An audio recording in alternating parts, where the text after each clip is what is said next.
matchup and smashing. We were calling about how Chovy turned around the matchup against BDD on Zoe Aurelia. What does it mean if you turn around the draft you just beat? Is a fun thing to think about, but Afrika sticking with what worked for KT. I'd love to see the Mundo here from Smeb, but we won't see it at this pick. Could have taken Mundo, banned away Darius, and set up just the strongest front line to trivialize the damage from the Ezreal and the Zoe. They're not going to do it yet, but the Yasuo would be Ucal most likely, you would think, but a deft Yasuo would be an intriguing thing to think about. Yeah, I mean, you think about Swain for Ucal, maybe deft jumping onto something a bit newer for him just to dive your turret. It's not too bad into the Mundo, but in terms of tier, definitely liking the Mundo.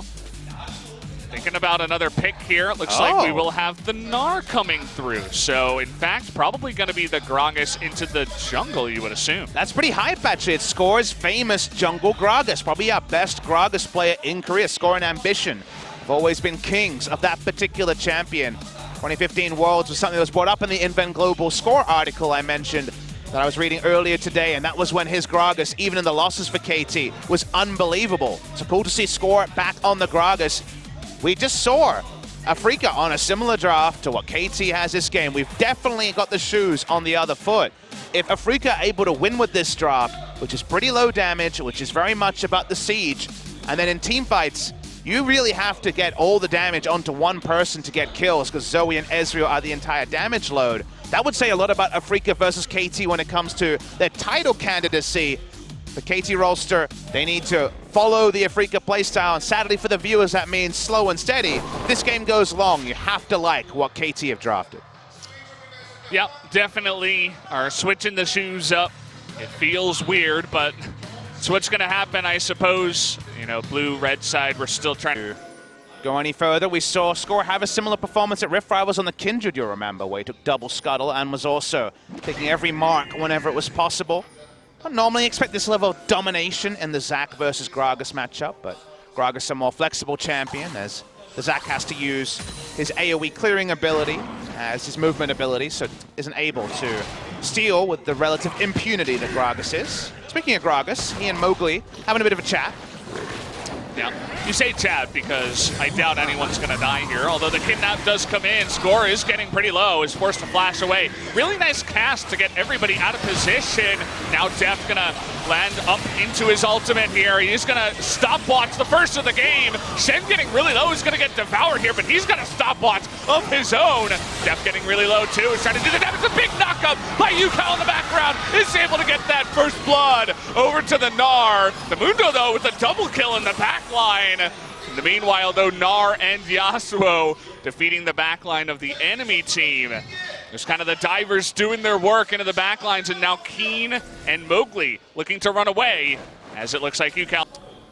Well, it's 6-0 for you guys who are new to the Spo TV broadcast. It's up at the top next to the turret indicator. It's been the Score show in the jungle, that's for sure. But now they're looking for Kuro. There's the knockup. Super easy. 1, 2, 3. And that's that combination you're always looking for between the Gragas and the Yasuo. Just has Mata there for some help.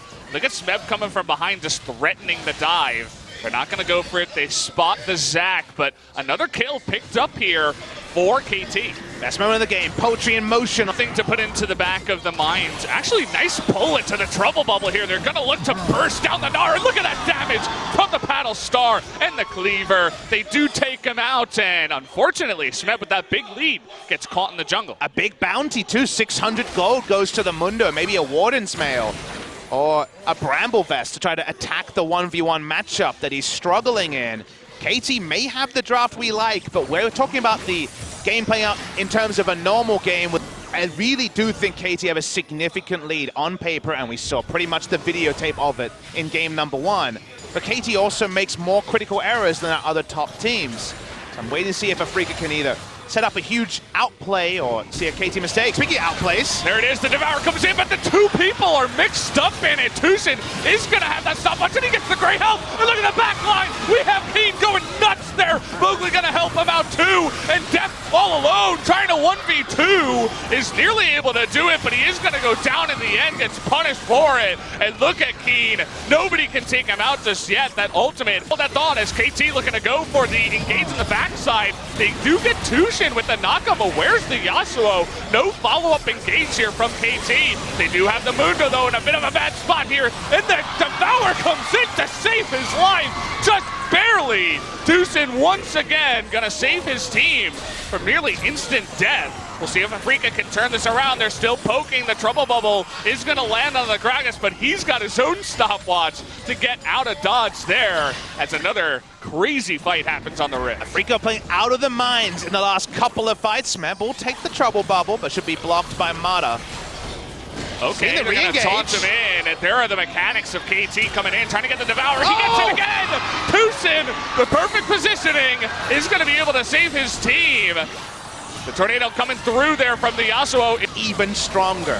So the execution needs to continue. Mowgli tries to steal, doesn't get it. Trying to get that Ocean Drake, and now he's gonna kidnap two people. Score getting solo. They do take it out, but look at Ucal in the back line, and Def just ulting 5 members there. Kuro's still alive, but he is gonna get low. Look at aiming. Goes down to Smeb alone, and Mowgli just gets caught by everyone else. The Mundo is gonna get away, but that is a one-team fight here for KT. They're still chasing the Mundo.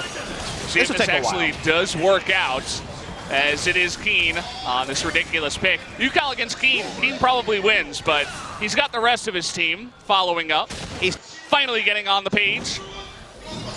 If they get Smeb here, that's going to be really big because eventually the Mundo will spawn. Smeb trying to do his best. Kuro actually gets low, but he does get the job done. But with that low Zoe, KT definitely thinking about going for this Baron. They're going to start it here, it looks like. They know the Zoe cannot get there. The Tom Kent is already walking up with no Abyssal Voyage. This should be Baron KT, so hard to contest, as his ults will be up very soon. It's going to be up to Mowgli, He's really. He's not spotted. He is now. They get him now. Cask is gonna miss. They're trying to get the Tauntaun in. Here comes Mowgli with the big knockup. Def taking so much damage, and he got it! Mowgli with the huge steal in the back line, and Def goes down 2. But can Ucal take everyone out? He's getting extremely low. Zoe is able to show up, and here's the Mundo. Make that 2 extra kills for Afrika after getting the Baron, and then MVP play from Mowgli will tip the scales in Afrika's favor. And Afrika Freaks are so close to reverse matchup in KT. It's the same draft that KT lost with in the previous game. And even in the late game, those misplays from KT happen again and again. And the game might just end here. It might just. We have a big wave coming on in. So many range minions. And they have incredible poke and all the buffs on the side of Afrika. Not sure that they're going to take this one, though. They are going to respect the Gnar and the Shen to delay it. So still a huge play in favor of Afrika. They go ahead now. They have 3 minutes of Baron. They have 4,000 gold lead. Let's take a look at this once again. So the Cask is thrown out thinking he will stand there. He doesn't. The Baron at 2,000 health. Because of the knocking of the heads and all the incidental damage, they continue to do damage to it. Smite doesn't work out. The Smite does register that time. Score too early. Yep. So many times a story in his career, and then no one has it. But it doesn't look like they need it. A poke comp that has the Baron is one of the strongest moments for the composition. Smeb trying to get into his Mega Gnar form, but Score's going to get locked up here. Tornado coming forward from Ucal. Coming from the side, though, here. Able to knock up 2 people there. Kuro getting solo! And Yasuo is able to take out 2 with the help of Smeb. And the rest of Afrika is on the run here. Aiming, not able to kill anyone on the back foot. And he is going to go down with 2 other members. Afrika, though, looking for the mid lane. Take a look at me. Look at that massive wave up in the top side. That's a wave big enough to take out the turret by itself. They get to sleep on a Def, and he nearly dies in the back line. Look at Mowgli trying to get onto Def, but the Stem United will keep him alive for now. And now Keen just going 1v3, aiming and choosing to go over the wall. They find Mana in the back line. They take him out, and the Mundo just does not die. All of the focus there from KT. And now they're trying to stop Ucal. He's going to get the Mundo finally. Going to dodge that tornado now, is aiming, but he finally does go down. And the fight, we predicted it would go to KT, but look at that top lane. Looks like it should go down this inhibitor, even with the TP coming in. He has to TP in, otherwise it could just kill the last Nexus turret. It's going to come in now, but it doesn't look like Score's in position, and top cans with the second smite. He's going to get it, but aiming is so low, and he is going to be taken out. The kidnap here from the Zac isn't going to mean anything. Deucin just trying to save Keen's life. They get the Baron, but 2 kills do go over to KT. Make that 3, and look at the main base. The turret in the bot side goes out, and look at the Nexus. The Winions aren't going to end the game, but Keen is walking up. He wants another inhibitor. And you know what? I mean, look at the Nexus. It's open for now. KT, not all of them are backing. Ucal still pushing. Keen, I'm not sure about this one. He can't do it. This dodge field also is stopping him. Keen, this is just a mistake. Okay, definitely a moment. But remember, he doesn't have any allies. That's why they're trying to do it. He was trying to delay. He gets 2 people. They're willing to be just a little bit more patient. Yep, they're just waiting on it, waiting for that big moment. You know, they have 2 inhibitors down compared to 0, but look at this, the rotations here from Afrika trying to get on top of Smeb, and wow, the damage coming out of Kuro now. The Stand United onto him, but they're gonna pop his GA. Coming from behind here is Ucal and Deft, but it's 3v5 right now. Smeb is gonna go down, and all of a sudden this fight is going one way. That's toward Afrika, but Deft in the backline is gonna be slapped. Ucal trying to go 1v4. We'll see if he can do it. He's gonna get on top by aiming, flashing forward the big devour. How many can get? Both of them go down. He's still got his GA. Keen's super tanky, but that's a double kill already for Ucal. And it doesn't look like anyone else from Afrika can stop them as KT finally get that team fight. It was looking good for Afrika, but KT gonna win it in a big way. Daddy Ucal's gonna win this game for them. No one can take him. Send 2, send 3, find 6. You won't beat him. They're looking to close it here, KT. Yasuo just way too far ahead. Even gonna knock up the Mundo and look for another kill here. But you can tell that Keen and Mowgli just trying to delay this one. Doesn't look like it's gonna happen. The double taunts coming on in. KT still thinking about a fight. All this CC and Ucal, he's finally had enough. He is gonna turn onto Keen and onto Mowgli, and that's gonna do it. The fans finally realize it. As Papa Smithy has 30 seconds ago, this is gonna go over to KT, and we will have a game number 3 onto the Rift. Every game, baby, we're going 3. This will be the 5th in a row. We're going to game number 3, and with KT and Afrika, with plenty of beef regionally from Rift rivals, everyone said it should be KT in the final game. It wasn't. They saw game 1 of this series, and they said, well, we see a Nocturne. It's been left open a couple of times this week. Could we see the new Aatrox and say, can you actually play it? There's no hotfix, it's not as strong. We're gonna watch the last replay. This definitely looks like KT are gonna lose on a conventional draft. You think, oh, all right, Smeb dies for free, he's out of position. Now Ucal's gonna die as well, but remember, Ucal has Bloodthirster. He is so utterly farmed on the Yasuo. Late game Yasuo is a terror, and Ucal sees everyone on the enemy team and dispatches them summarily, 1 by 1. Waited for the Zac to hop into him, knocks them both up, gets that last breath perfectly, aiming. Unfortunately, gets a little bit too close to the stun.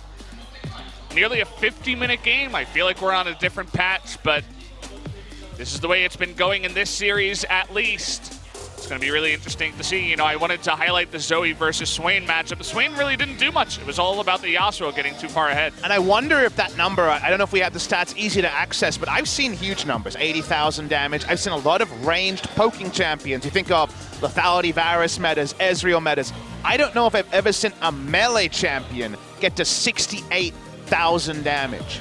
That is an insane number of a Conqueror or the indirect buffs to Yasuo, and just the nature of the game. The new IE and Conqueror together means that fights against Mundos and tanky targets, he racks up the damage numbers.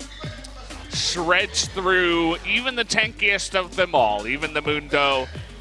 And here we go, MVP from game number 2. It is going to be Ucal, to the surprise of nobody. Your Yasuo gets ahead, he earns all the honor from your team, and he also gets the MVP. When you're playing at SPO, 14,000